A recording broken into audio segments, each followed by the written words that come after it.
Hey, what's up, guys? I'm in a music making mood, and I just kind of wanted to show you how, because this is kind of curious for most people. Most people are kind of flabbergasted that I have push and machine, but what they do is they complement each other quite well, and I'm going to show you a bit of my workflow. I got machine first, and I used the hell out of that.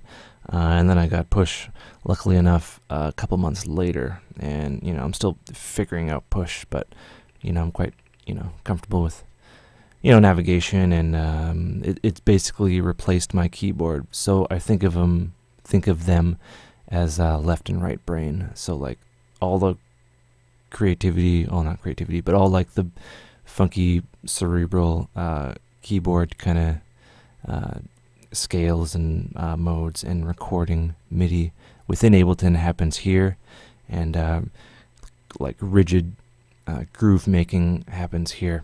Now, the benefit of having both, and if you're serious and you use Ableton, I honestly recommend both, is, if you have just push, you'll notice that things just kind of disappear, right? But if you have machine, the groove and the pads are always there, and they record, well, for me, they record 4 things. But as of machine 1.8, you can record 4 things, A through H. But if you have machine 2.0, which I really should pick up soon, I'm on the rocks about it. What was I going to say?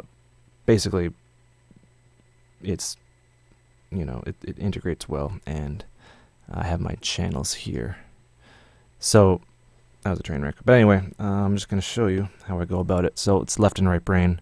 So this will be groove, and then this will be melody, harmony, and basically a keyboard replacement. So let's open up machine.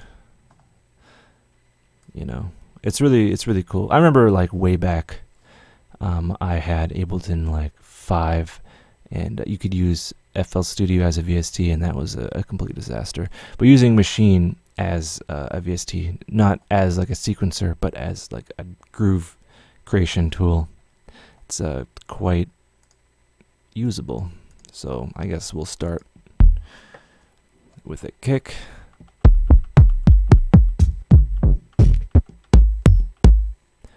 Sure, we'll try that one.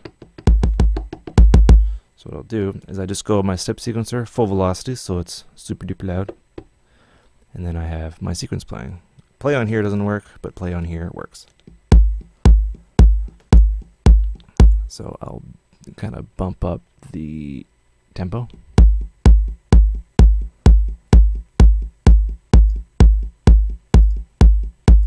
Take a look at all my jazz. Coolio. So I guess I'll start up with a new sound. I do them in multiple groups. So kick will always be kind of group A for the ease of, like, side chaining and whatever the hell else I do all day. So I guess we'll go one shot. Wait. Let's see. Single note. Yeah, we'll go.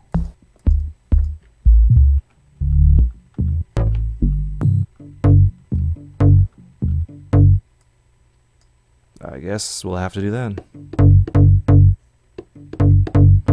So I prefer the metronome on push, just because it's been burned into my memory. And so what I'll do is I'll record on machine, not on push. Kind of hard to keep up, but if you're aware of both pieces of kit, you'll know what's going on.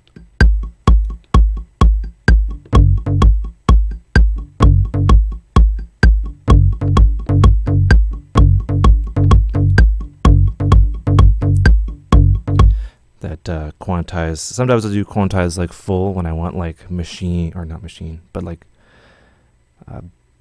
strictly quantized quantization, or I'll go quantize 50%. It all depends, really.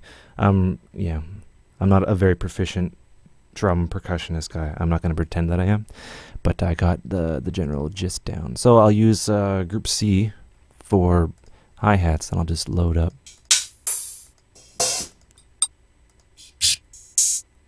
Cool. And I'll find another open. Holy crap. All right.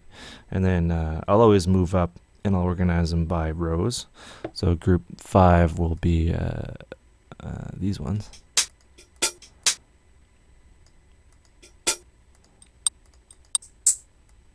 Okay, so now I have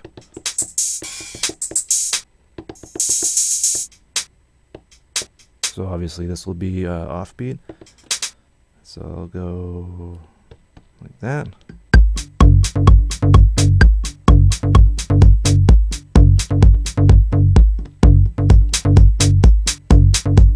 Right. So then I guess I will solo C, which is the percussion group we're working on.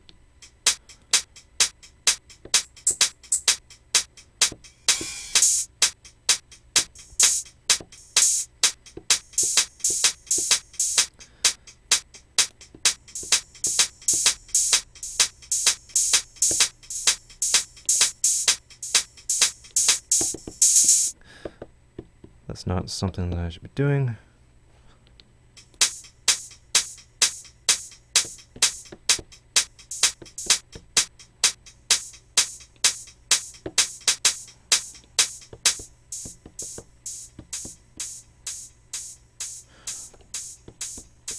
Bear with me.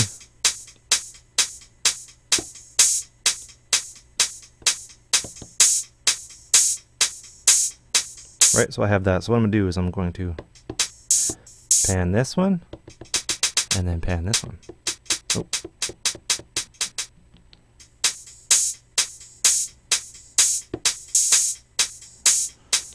And then bring kind of the volume down.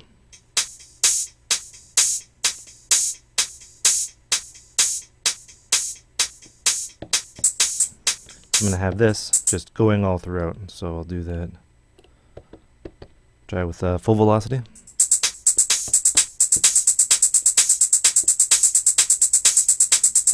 And I'll switch up the half velocity for the kick so that it kind of gives it some room to breathe.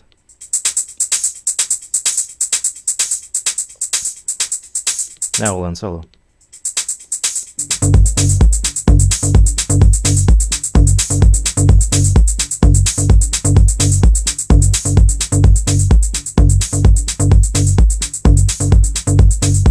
Right. So yeah, we'll go to group D and I'll add just some percussion.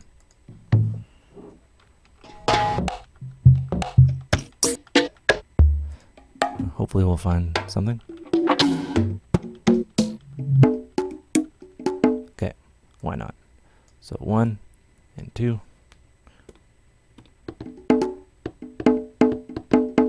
Let's see if I can record something mildly interesting.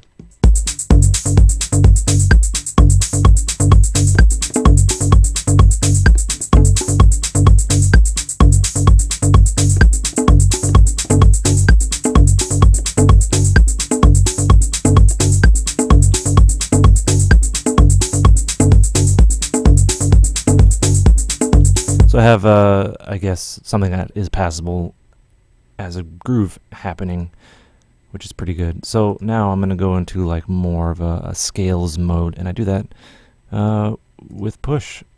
So yeah, we'll just take a look around here, wait for hard drive to spin up. Okay, so we got kind of a dubby thing going on here.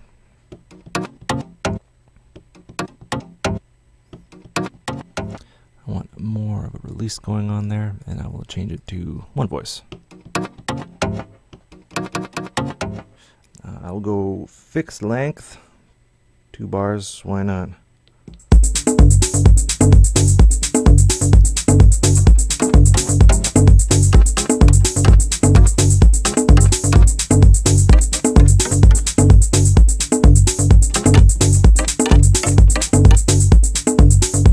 Maybe I'll find a different sound.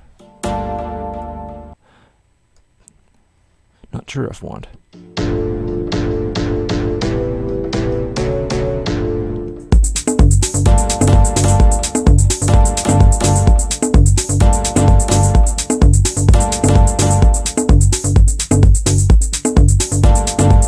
So I'm going to switch that to 1 bar fixed length.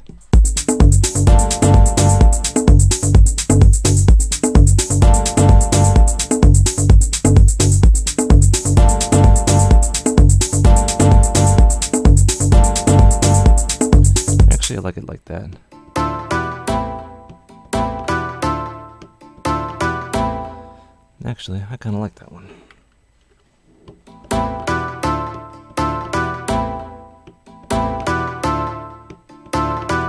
Now let's see if I don't completely fail.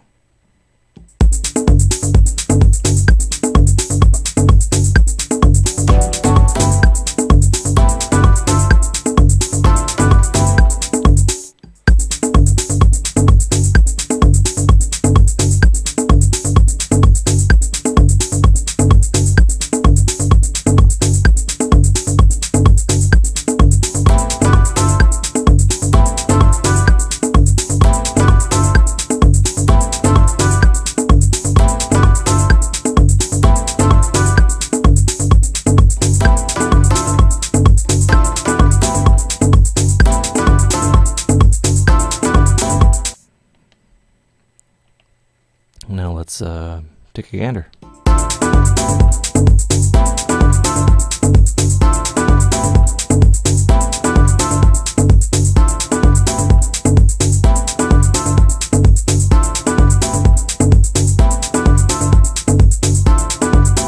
So doing like routing is best done, in my opinion, with, you know, your hand.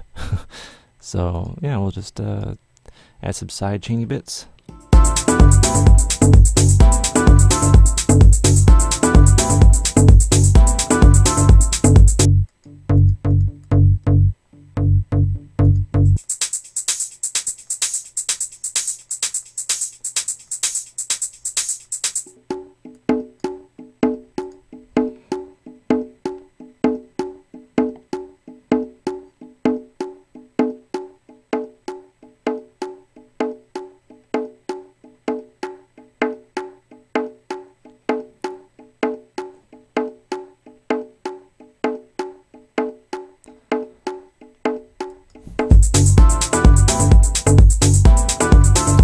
Now we have something housey, kind of like New York housey, and I made that like within 12 minutes. And I'm not that competent, but it's a fun style to get into. And that was just, you know, playing a pattern left and right brain. Yeah, once that's all done, I can actually record in the audio that's routed out to Maschine. And then I can, you know, do other fun stuff to it. And if I want this to kind of, you know, go over here, then I'll just, you know, drag it here. Oops, not there, here.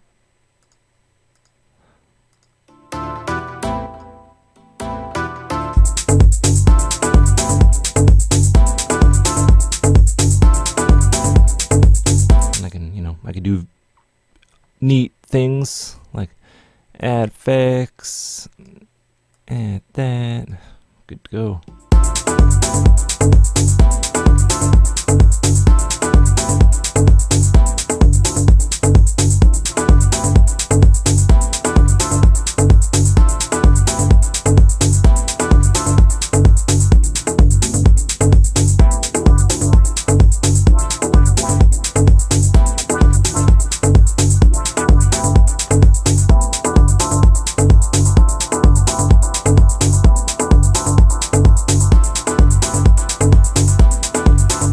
And there you have it. Hope you enjoyed, and yeah, left and right brain. All right, take care.